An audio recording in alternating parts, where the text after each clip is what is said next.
Continuons notre débat d'experts exceptionnellement cette semaine jusqu'à vendredi prochain, jusqu'à 19h, l'occasion de pouvoir approfondir des sujets qui nous concernent tous, Valérie. Merci, bonjour Laurence. Bonjour, nous étions déjà ensemble.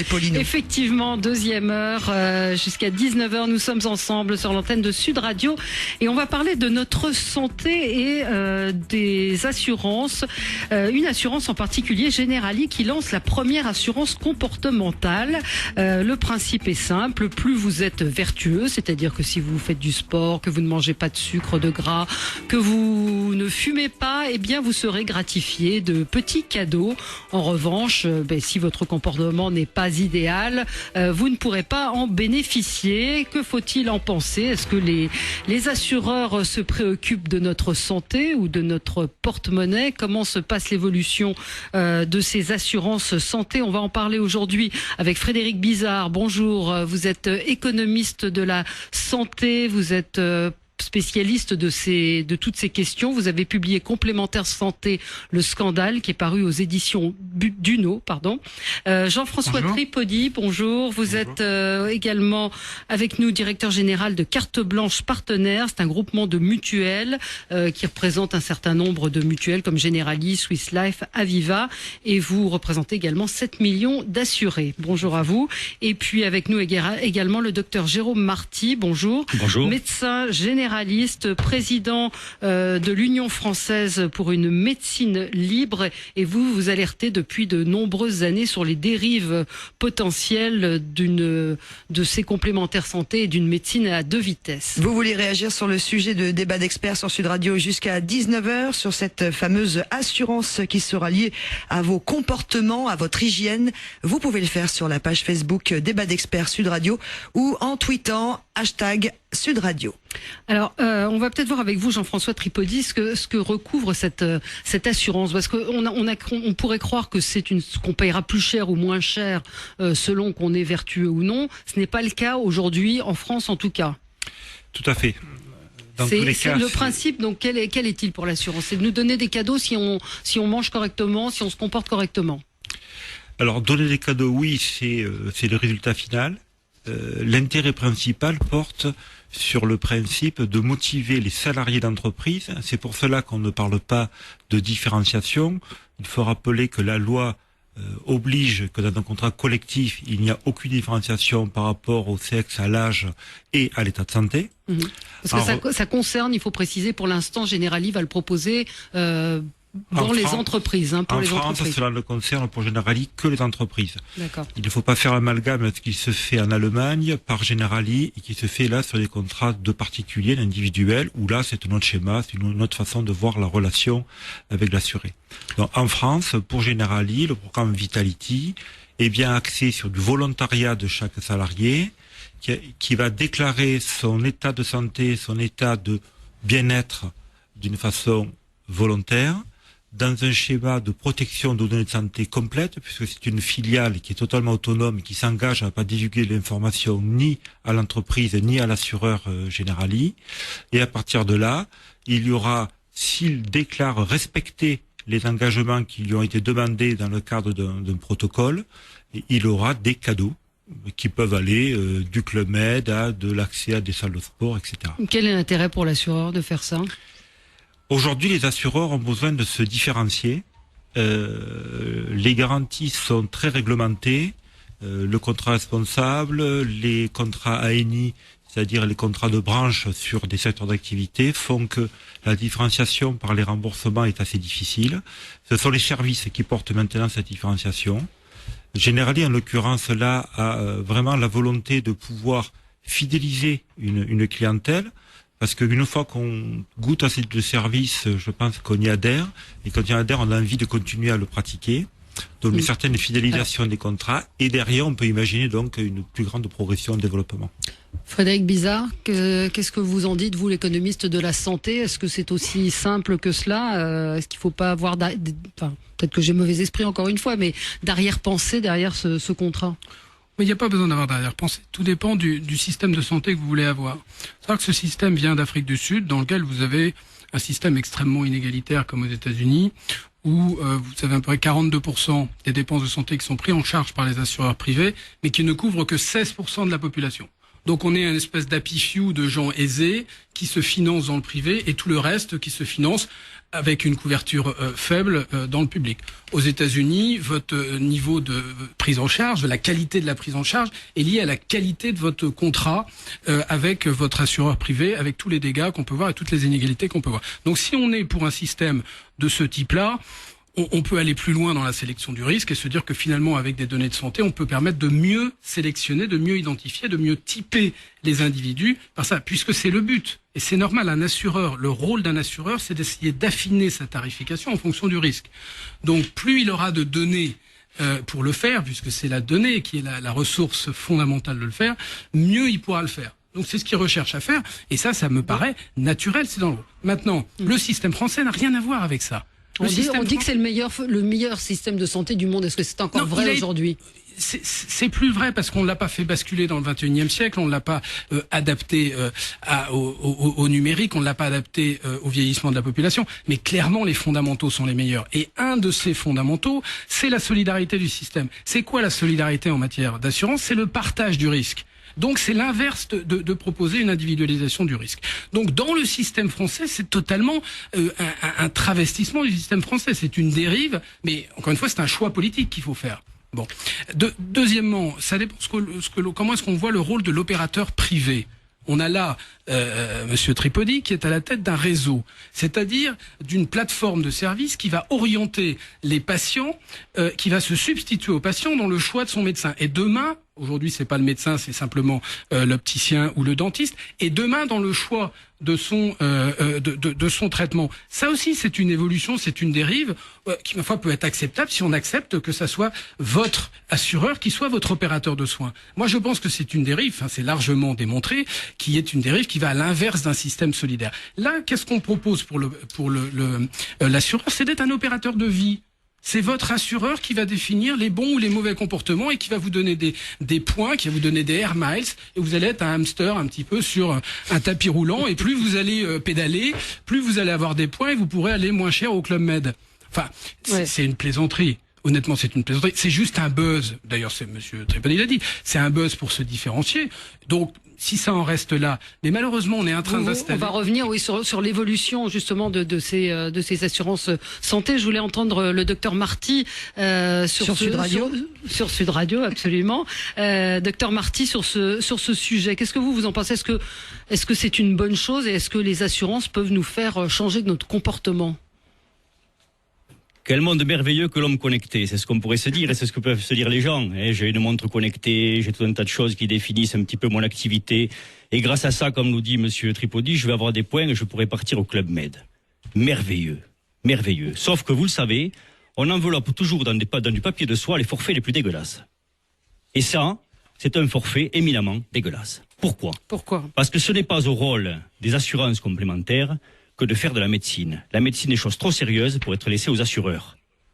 Vous le savez, aujourd'hui on a mis un système, on a dévoyé complètement le système de soins français, on est en train d'aller vers un système profondément inégalitaire qui fait que les gens seront soignés en fonction de leur niveau de complémentaire. Où est l'égalité ? Où est la solidarité ? Elle disparaît derrière le marché. Et le marché a tous les droits. Et le marché imagine investir la médecine sans éthique et sans déontologie.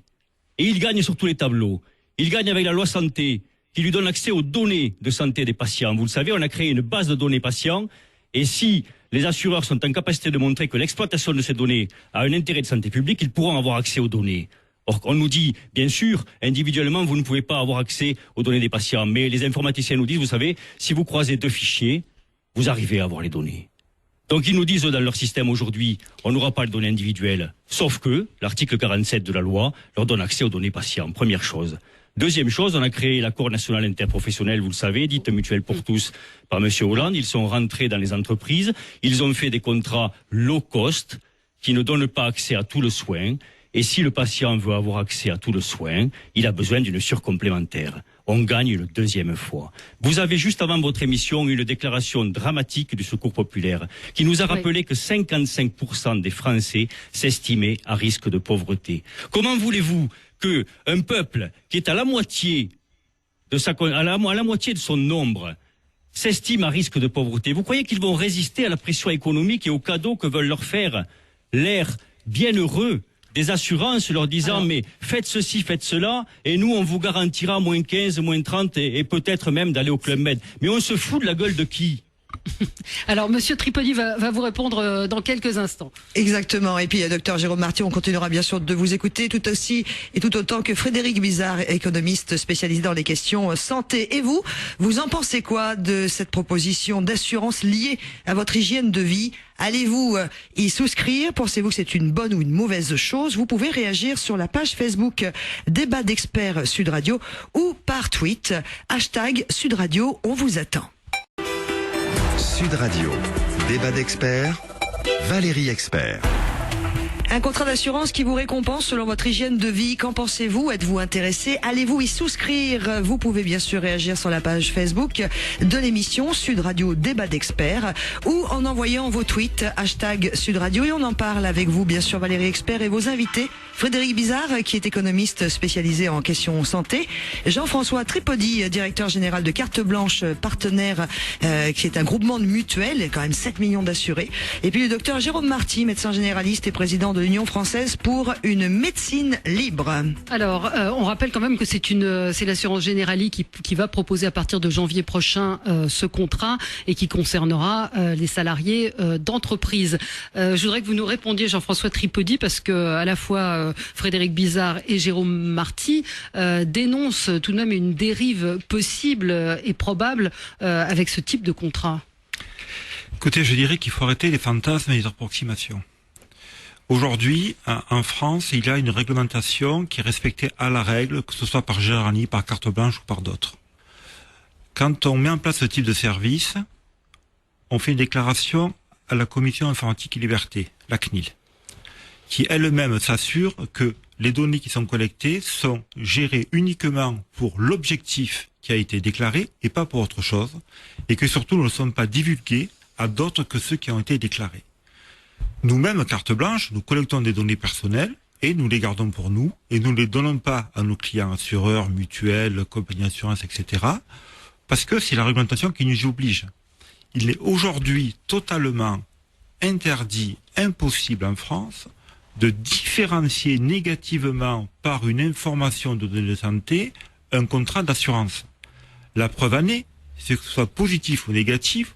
Prenons l'exemple de Generali avec Vitality, il n'y a pas de différence de cotisation de prime. Il n'y a pas de bonus-malus. Il n'y a pas de bonus-malus. Les cotisations sont les mêmes. L'assuré, qu'il soit jeune, vieux, malade, pas malade, etc., il va payer exactement le même montant.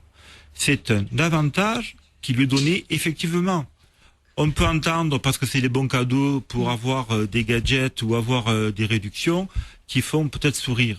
Mais l'intérêt, c'est de motiver le salarié à une activité qui va améliorer son bien-être et sa santé. Et pour le motiver, le petit jeu de la carotte, ça marche quand même. Et lui faire des petits cadeaux comme ça va l'amener à du bien-être. Et quelque part, il n'y a pas de retour sur investissement entendu, si ce n'est cette fidélisation de l'assuré. Frédéric Bizard. Oui, il n'y a pas de fantasme d'approximation. La question, il n'y a pas de mauvais, de gentil. Il y a un système, une évolution d'un système vers un système qui ne sera plus solidaire, ou alors la conservation d'un système solidaire. C'est ça l'enjeu du débat. C'est pas à la peine de s'envoyer des fleurs ou des insultes à travers. Donc il faut savoir ce que l'on veut. Juste quand même, vous parlez d'approximation. Quand vous dites qu'il n'y va pas y avoir d'utilisation des données parce qu'elles vont être anonymisées, c'est faux. C'est faux, il suffit d'écouter l'interview du directeur de la filiale de Generali Allemagne qui dit que de toute façon on va avoir une notation. C'est-à-dire qu'en effet on va pas connaître l'état de santé mais on va avoir une notation de vitalité. C'est pour ça que le produit s'appelle Vitality, de 1 à 5, vous allez être noté en fonction de ça va. Donc on va quand même connaître et donc on va pouvoir... Les bons et les mauvais élèves. Les bons et les mauvais élèves. Mais c'est l'objectif de ce produit-là, ne nous le cachons pas. C'est le rôle de l'assureur de le faire. Ensuite, ce qu'on peut considérer, c'est qu'il serait bien que l'assureur propose des services de maintien en bonne santé plutôt que de noter. Je rappelle que les assureurs dépensent 40 centimes par assuré en prévention, c'est-à-dire ne font rien en matière de prévention. Et ça serait peut-être plus utile, mais on en parlera peut-être plus tard. Eh bien oui, c'est une très bonne chose. On en parlera dans quelques instants sur Sud Radio. Restez en notre compagnie sur notre débat d'experts qui évoque cette assurance, qui propose une assurance liée à l'hygiène de vie, une assurance comportementale. Et vous pouvez nous donner vos réactions. Est-ce que c'est le genre d'assurance qui vous attire? Allez-vous y souscrire ou pas du tout? Réaction sur la page Facebook de l'émission Sud Radio, débat d'experts. On se retrouve dans quelques instants.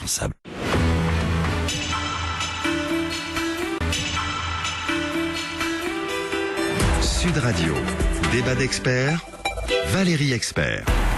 Et nous voici arrivés dans la toute dernière demi-heure de ce débat d'experts sur Sud Radio avec le sujet de ce fameux contrat d'assurance qui vous récompense selon votre hygiène de vie et que va lancer entre autres Generali. Qu'en pensez-vous? Êtes-vous intéressé? Allez-vous y souscrire? Nous en parlons avec Frédéric Bizard sur Sud Radio, économiste spécialisé en questions de santé, Jean-François Tripodi, directeur général de Carte Blanche Partenaire, un groupement de mutuelles, et le docteur Jérôme Marty, médecin généraliste et président de l'Union française pour une médecine libre.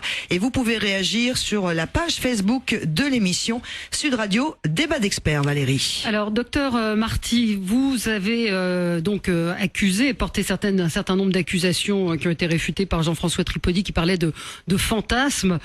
Sur le fond de cette motivation, est-ce que vous y croyez, vous? D'abord, je lui répondrai simplement en disant que le fantasme, on peut y croire si on regarde par le tout petit bout de la lorgnette. Mais si on élargit la focale et qu'on voit le moment que l'on est en train de vivre, le moment que vivent les Français pour leur système sanitaire, avec une loi qui change tout et qui est en totale corrélation avec ce dont on parle aujourd'hui. Il ne faut pas oublier quand même que la loi de santé a introduit ce que l'on appelle, vous le savez, le tiers payant généralisé, et que ce faisant, les financeurs sont devenus en quelque sorte organisateurs du soin.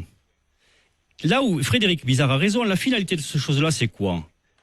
C'est la deuxième étape, c'est les réseaux de soins qui existent déjà en optique et en dentaire, où effectivement le médecin sera sous contrat avec la complémentaire et le patient sera mieux remboursé s'il va dans le réseau de la complémentaire à laquelle il souscrit. Et s'il va ailleurs, il sera moins bien remboursé. On voit clairement que là, l'assurance complémentaire qui va surveiller, fliquer chaque activité du patient pour lui faire gagner soi-disant des points, va aussi être organisateur du soin et donc va influer sur la pratique du médecin. Et donc va gagner à tous les coups. Va gagner sur la dépense et va gagner aussi sur les cotisations. Est-ce que c'est véritablement ce monde-là que l'on veut comme système sanitaire? Un système profondément inégalitaire, encore une fois j'y reviens, qui est basé sur la hauteur des cotisations et de capacité économique des Français? Ou est-ce qu'on veut continuer à avoir un système profondément solidaire? Tout le changement est là. Et juste, je terminerai mon intervention par juste un petit rappel. Quel est le taux de confiance des Français envers leurs médecins? Dans chaque enquête, d'année en année, 88%. Quel est le taux de confiance des Français en leur assureur? Je serais curieux de le savoir. Parce que la seule vraie question que doivent se poser les Français, c'est celle-là. Est-ce que j'ai plus confiance à mon médecin qui me dit « attention » ou est-ce que j'ai plus confiance à mon assureur qui me décrit un monde merveilleux peint en rose? Vous n'avez pas répondu à ma première question qui était de savoir est-ce que des patients, selon vous, peuvent être motivés par des cadeaux pour changer leur hygiène de vie? Mais à partir du moment, madame, où 55% des Français se pensent à risque de pauvreté, ils vont tout faire pour baisser leurs cotisations.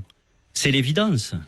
C'est l'évidence. Ils sont otages économiques d'un système. Et c'est ça qui est profondément dégueulasse. C'est qu'on profite du système. On nous dit ça existe aux États-Unis, oui. Mais jusqu'à preuve du contraire, les États-Unis sont un pays beaucoup plus riche.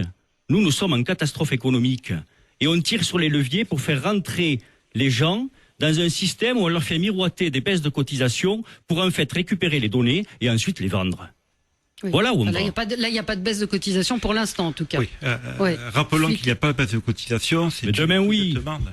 Non, la loi l'interdit, donc on ne peut pas faire ce que la loi interdit. Mais c'est ce qui se passe en Allemagne, monsieur. Je vais vous surprendre, docteur. Je vais vous surprendre, docteur, c'est que je suis d'accord avec vous sur un point important. Vous avez parlé de la différenciation de remboursement qui peut exister par ailleurs. Oui, je vous confirme que certains organismes le pratiquent. Carte Blanche s'est toujours opposé à ce schéma-là. Je me suis souvent exprimé sur ce sujet. Nous considérons que une complémentaire santé, qu'elle soit assurance privée ou mutuelle, fait payer une prime ou une cotisation et que ces assurés, ces adhérents, doivent avoir le même niveau de remboursement. Donc, en aucun cas, dans le système carte blanche, dans les réseaux carte blanche, il existe cette différenciation de remboursement au réseau et dans le réseau. Vous avez cité le réseau d'optique. Effectivement, c'est le réseau emblématique qui fait parler. Nous sommes aussi là-dessus sur un modèle totalement ouvert et nous avons aujourd'hui 7800 opticiens sur les 12 000 existants, ce qui montre qu'il n'y a pas de limitation d'accès aux soins pour nos bénéficiaires et qu'ils accèdent au réseau ou pas le réseau, ils sont remboursés à l'identique. Je voudrais aussi revenir sur un sujet qui a été abordé par Frédéric Bizard sur le rôle des complémentaires. J'ai souvenir que vous avez souvent demandé, et je crois que c'est un objet d'un de vos rapports, que les complémentaires et les réseaux en particulier se préoccupent plus de prévention que de remboursement. Je crois que c'est ce que nous faisons. Bien sûr, Generali est un exemple, mais carte blanche, on fait aussi les actions de prévention par ailleurs. Ce sont bien les actions de prévention qui ont pour seule motivation de favoriser l'assuré, jamais le défavoriser, jamais lui apporter quelque chose de négatif, mais tout bêtement, oui, l'inciter à être lui-même acteur de sa santé, parce que quand on lui explique, quand on lui donne une petite motivation, eh bien finalement, il le fait un peu mieux que s'il le fait tout seul. Mais là, vous avez face à vous deux personnes qui disent que c'est un faux-né, oui, mais alors c'est ce que je répète, on peut faire des affirmations, il faut les démontrer et les prouver. Encore une fois, c'est une question de concept et de compréhension des concepts. Les réseaux de soins n'ont rien à voir avec la prévention, parce que comme leur nom le dit bien, ce sont des réseaux de soins, c'est-à-dire qu'ils ne s'intéressent qu'aux soins. Est-ce que l'assureur est en même de pouvoir apprécier, à la capacité de pouvoir apprécier la qualité d'un soin ou pas? Certainement pas. Ni vous, ni moi n'étant formés pour apprécier la qualité d'un soin. Laissons les médecins et ceux qui les régulent, leur autorité, apprécier de la qualité de soin, et c'est pas aux assureurs de le faire. La seule chose que vous savez apprécier, c'est le prix d'un soin et non pas sa qualité. Or, les réseaux de soins se prétendent ne pouvoir intervenir là-dessus. Donc, ils doivent être supprimés, comme ils le sont dans tous les systèmes solidaires.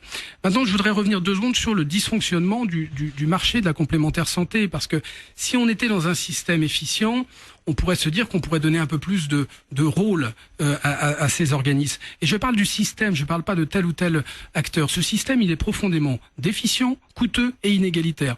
Il est déficient, comment est-ce qu'on peut le prouver, puisque vous parlez de preuves? C'est qu'on a 95% de la population qui est couvert. Or, je rappelle qu'il y a 50% de la population qui a un reste à charge après l'assurance maladie inférieur à 250 € par an, c'est-à-dire inférieur à 22 € par mois. Est-ce qu'on a besoin d'un assureur pour se protéger par rapport à 22 € par mois? Non. Mais on a une très grande quantité de bons risques qui sont protégés alors qu'ils n'ont pas besoin d'être protégés par une complémentaire. On peut se dire, c'est bien, ça permettrait de baisser les primes. Or, on constate depuis 20 ans une hausse des primes absolument hallucinante, qui est déconnectée du besoin. Pour preuve encore, l'adresse, c'est-à-dire le ministère de la Santé, vient de sortir une étude la semaine dernière, montrant que de 2010 à 2015, vous avez eu une augmentation du remboursement de 540 millions par les complémentaires. Mais au total, la part a baissé, mais enfin 540 millions. Et vous avez la même hausse ce marché de la complémentaire qui est juste dû aux frais, parce que c'est à peu près 1 milliard à 1,5 milliard de hausse de ça. Donc en fait, vous voyez que les complémentaires sont extrêmement coûteuses de par des frais de gestion qui sont hallucinants. Il y a plus de 500 opérateurs qui le sont. Donc elle est inefficace parce qu'elle protège mal les Français. Je vous rappelle qu'on a un renoncement aux soins de près d'un tiers de la population, alors qu'on est surprotégé. C'est bien qu'il y a un problème dans le système assurantiel. On est surprotégé, mais on a du renoncement aux soins, mais on n'y va pas. Donc et on le sait, on n'aura peut-être pas le temps de le voir tout à l'heure, mais il faut savoir que parce que les assureurs remboursent ce qui ne devrait pas être remboursé, qui est le ticket modérateur, qui sert en fait sur des soins courants à modérer votre consommation de soins et refuse de rembourser, de prendre en charge ce qui est à l'origine du risque, c'est-à-dire le complément d'honoraires, que ce soit chez le dentiste ou chez le médecin. Bon, ça c'est factuel, mais peut-être qu'on le développera tout à l'heure. Et puis Frédéric Bizard, qui est un de nos invités économistes spécialisés questions santé. Vous êtes sur Sud Radio. On continue d'en parler avec vous, Valérie Expert, et vos invités, Jean-François Tripodi, qui est directeur général de Carte Blanche Partenaire, groupement de mutuelles, et docteur Jérôme Marty, médecin généraliste. Et on le voit dans cette émission, à partir de ce sujet de cette mutuelle qui propose une assurance selon votre hygiène de vie, Valérie, en fait, on déborde sur un sujet assurance totale puisqu'on est tous concernés par ce sujet. Alors, c'est la crainte de Big Brother, je voudrais qu'on en dise un mot quand même, parce que vous dites qu'il n'y a aucun risque. C'est pas si évident que ça. Alors, parce que vous permettez, avant de répondre à cette question, je vais rebondir sur ce que vient de dire Frédéric Bizard, et peut-être sur ce que pense Dr Marty. Parlons de choses concrètes. Il y a des affirmations en l'air et il y a des dossiers concrets. Moi, je me réfère, par exemple, à des rapports de l'HCAM, le Conseil pour l'avenir de l'assurance maladie. Je me réfère à des avis de l'autorité de la concurrence qui formalisent de façon très claire que grâce aux complémentaires et aux réseaux de soins, le coût de la santé a baissé. C'est encore mis dans le rapport de l'adresse, puisque là, j'ai sous les yeux le document, donc je peux le lire. La dépense optique qui progressait a diminué. Je continue. Et par ailleurs, le développement récent des réseaux de soins a favorisé cela. Donc, il y a des organismes sérieux qui font des études et qui confirment que grâce aux complémentaires de santé, le reste en charge a baissé et l'accès aux soins a été favorisé. On peut ne plus soigner les Français aussi. Hein. Vous aurez une baisse de la prise en charge. Monsieur Bizard, vous dites tout à fait l'inverse. Les rapports disent tout à fait inverse de ce que vous dites. Ils disent que c'est bien les complémentaires qui favorisent l'accès aux soins et que ce sont les réseaux qui heureusement, avec 35 milliards de souscriptions, heureusement que ça favorise quand même. On ne peut pas dire qu'à partir de là, ça ne sert à rien. La question, c'est l'efficience. Mais si le reste à charge a diminué, c'est ça qui est... Mais non, la question, on est le pays avec le reste à charge, sur le plan macroéconomique, sur l'ensemble des dépenses de santé, le plus faible au monde. On est à 8,4, tel qu'il est ce rapport, alors que la moyenne des pays de l'OCDE, c'est 20%. En Italie, en Espagne, c'est plus de 20%. Mais la question, donc on devrait être dans un monde merveilleux, sans renoncement aux soins, où tout le monde a un accès, y compris aux soins courants. Or, on voit qu'il y a une dégradation de cet accès aux soins, on le dit toutes les semaines. Et d'ailleurs, cette dégradation a été accélérée par le plafonnement des contrats responsables. Il y a eu des articles dans des grands quotidiens récemment là-dessus, qui ont montré qu'il y a une panique dans vos centres d'appel, parce que les gens sont moins remboursés, puisqu'on a plafonné le remboursement chez les spécialistes. Fallait quand même le faire, fallait avoir l'idée de le faire. Les gens souscrivent pour être protégés et l'État, parce que là c'est l'État qui est responsable de ça, en fait plafonne pour ne pas que les gens soient bien remboursés. On se dit mais en fait ça doit être les médecins qui doivent avoir des tarifs trop élevés, sachant qu'on a les tarifs les plus faibles des pays développés.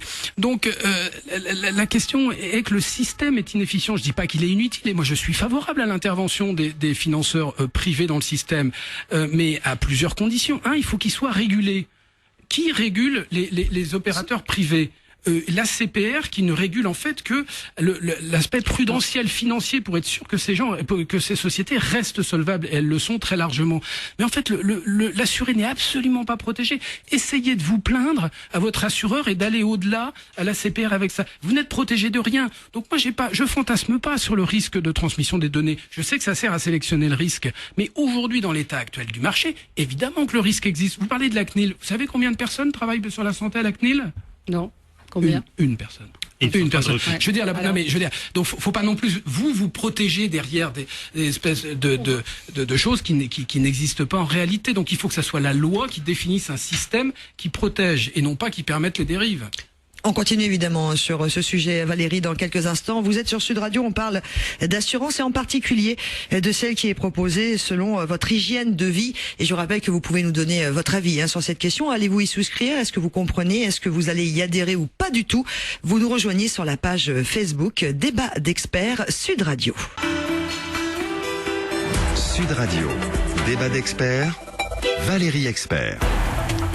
Et cet après-midi sur Sud Radio pour le dernier quart d'heure, Valérie, vous revenez avec vos invités, Frédéric Bizard, économiste spécialisé en questions santé, Jean-François Tripodi, directeur général de Carte Blanche, partenaire un groupement de mutuelles, et le docteur Jérôme Marty, qui est médecin généraliste et président de l'Union française pour une médecine libre. Eh bien, vous revenez sur le fameux sujet des assurances, en particulier suite à la proposition l'une d'entre elles d'un contrat en fonction de notre hygiène de vie. Jérôme Marty, vous vouliez réagir à ce que vient de dire Frédéric Bizard et surtout aux réponses apportées donc par Jean-François Tripodi, qui nous rassure en nous disant que c'est une assurance uniquement incitative. Vous n'y croyez pas? Non, on peut pas y croire. Déjà, je souscris à tout ce qu'a dit bien évidemment Frédéric Bizard. On peut pas y croire. On peut pas y croire tout simplement parce qu'on parle d'assurance collective et que si on se souvient des déclarations de Jean-Paul Lacam, qui est délégué national des instituts de prévoyance, donc des assurances des entreprises, il nous disait face caméra, quand on le questionnait sur l'accès aux données de santé, qu'il était heureux, enfin, d'accéder à cette donnée de santé parce que ça allait leur permettre de respecter les critères de Solva 2. Donc on voit clairement que l'Europe leur impose des critères de façon à être solvable et que la possibilité pour eux de l'être, c'est de faire de la gestion du risque, qui est de la gestion du risque économique, et donc d'avoir les données de santé des patients de façon à moduler les cotisations, etc., etc. Et embrassons-nous Folleville, monde merveilleux économique. Voilà. Alors parallèlement à ça, parce que là on parle en quelque sorte de l'amont, c'est le financeur. On ne peut pas parler de l'amont sans parler de l'aval. On est en train de vivre, et les Français ne touchent pas la gravité de cette crise, de la même façon d'ailleurs que les politiques n'en ont pas perçu non plus la gravité, un effondrement complet du système sanitaire national. Alors vous l'avez dit tout à l'heure, on avait le meilleur système du monde, on a toujours les meilleurs acteurs de soins du monde, mais on n'a plus le meilleur système. Et les acteurs sont dégoûtés de la médecine qu'on leur propose, à tel point qu'aujourd'hui, moins de 9% des étudiants au sortir de la faculté s'installent à ville, à tel point qu'aujourd'hui, 67% entre 2006 et 2014 des médecins sont partis à la retraite alors qu'il n'y avait qu'une augmentation de 1,2% des actifs, à tel point qu'à Toulouse, ville ô combien attrayante, 2/3 des médecins sont à moins de 10 ans de la retraite. Le système est en train de s'effondrer totalement. Et on nous parle de quoi, là ? On nous parle du marché fait sur les gens pour essayer de gagner un peu plus de fric, faut dire les choses comme elles sont, pour faire du pognon, du flouze. Voilà ce dont on parle, uniquement pour le bienfait des assureurs. Et pendant ce temps, on jette un regard pudique sur l'effondrement du système. Mais on pense quoi ? Qu'on va faire de la médecine sans les médecins ? Dans les 10 ans qui viennent, le système va s'effondrer. Les déserts médicaux, c'est partout. Dans toutes les villes aujourd'hui. Villes moyennes, centre-ville onéreux, banlieues difficiles, hyper-ruralité. Il n'y a pas une zone du territoire qui n'est pas touchée. Si les complémentaires ne veulent pas comprendre qu'on ne peut pas faire sans eux, et on est d'accord avec Frédéric Bizard là-dessus, on le dit, ils font partie du jeu, mais ils doivent jouer le jeu avec les mêmes règles que les autres. Et ils doivent rendre l'argent. Mais en quoi est-ce qu'ils ne respectent pas les règles dans ce cas précis ? Parce que d'une part, là c'est plus la problématique des mutuelles, les comptes sont toujours opaques et on n'a pas accès aux comptes, on ne sait pas exactement comment c'est géré. Ce qu'on sait, c'est que les frais de gestion sont entre 15 et 25%, ce qui est énorme. Ce qu'on sait, c'est que quand un Français donne 100 € à une mutuelle, il y en a juste 60 qui reviennent aux soins et 40 qui partent on ne sait où, en frais de gestion, publicité, etc., etc. Et qu'à partir de là, ces milliards qui disparaissent feraient mieux d'être injectés dans le sanitaire, ce qui permettrait à ce moment-là d'améliorer grandement un système qui est en train de mourir. Alors, Jean-François Tripodi, des accusations très précises. D'abord, rappelons que dans les primes des assurances et les mutuelles, il y a plus de 14% de taxes qui sont reversées donc concrètement à l'État. Donc on ne peut pas faire des chiffres aussi simples que cela et il faut prendre que ce qui est en compte. Ensuite, oui, effectivement, il y a les frais de gestion qui sont déclarés, qui sont affichés, et chaque 7% dans les contrats responsables, cher ami, 14% à l'État, 7% dans les contrats responsables qu'on vous a donnés pour même bien rembourser les Français. Dites-le quand même. Les contrats responsables, c'est pas nous qui les avons voulu, c'est le gouvernement. Et oui, je pense mais pas vous en profitez. Vous n'avez jamais vu quelqu'un des assurances demander le contrat responsable dans les conditions où il a été mis en œuvre. Vous avez parlé de financement, d'argent, de pognon, etc. Sauf erreur de ma part, aujourd'hui vous avez entièrement raison, il y a des problèmes sur les médecins qui vont ou pas dans certaines filières. On va se rappeler que quand même les filières les plus favorisées par les médecins, ça a été celles où on gagnait le plus d'argent, c'est-à-dire quoi? C'est la gynéco, c'est l'anesthésiste, c'est les dentistes à un moment donné, c'était pas les médecins mais c'est du médical aussi. Donc, sauf erreur de ma part, dans le monde entier, quand on travaille, on a envie de gagner sa vie, et les médecins, bien naturellement, avec les années qu'ils font d'études, les spécialistes comme les généralistes ont envie de gagner leur vie d'une façon sérieuse. Aujourd'hui, il y a des déserts médicaux. J'ai pas l'impression que ce soit à cause des complémentaires. Les déserts médicaux, c'est parce tout simplement, il y a bien des endroits, des lieux, où aujourd'hui les médecins n'ont pas envie de s'installer.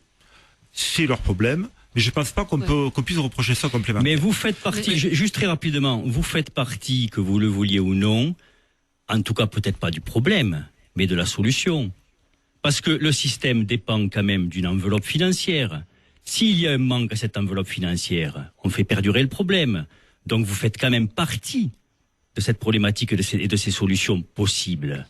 Quand vous me parlez des radiologues, des gynécologues et de je ne sais quel fantasme, mais c'est tout le système qui est en train de tomber de l'hôpital public aux cliniques privées, à toutes les spécialités. On n'est pas dans un problème de rémunération, là, c'est pas de ça dont on parle. On parle d'un modèle sanitaire. Alors, vous êtes bien sur Sud Radio. Nous parlons donc de cette nouvelle assurance proposée par Generali, assurance comportementale qui vous récompensera en fonction de votre comportement. On s'éloigne un petit peu du débat de fond, mais c'est vrai que moi, quand j'ai lancé le sujet, j'ai posé la question de savoir est-ce que les assurances s'intéressent vraiment à notre santé ou est-ce qu'il y a une arrière-pensée derrière ces contrats. Frédéric Bizard, pour répondre peut-être à ce que disait le docteur Marty.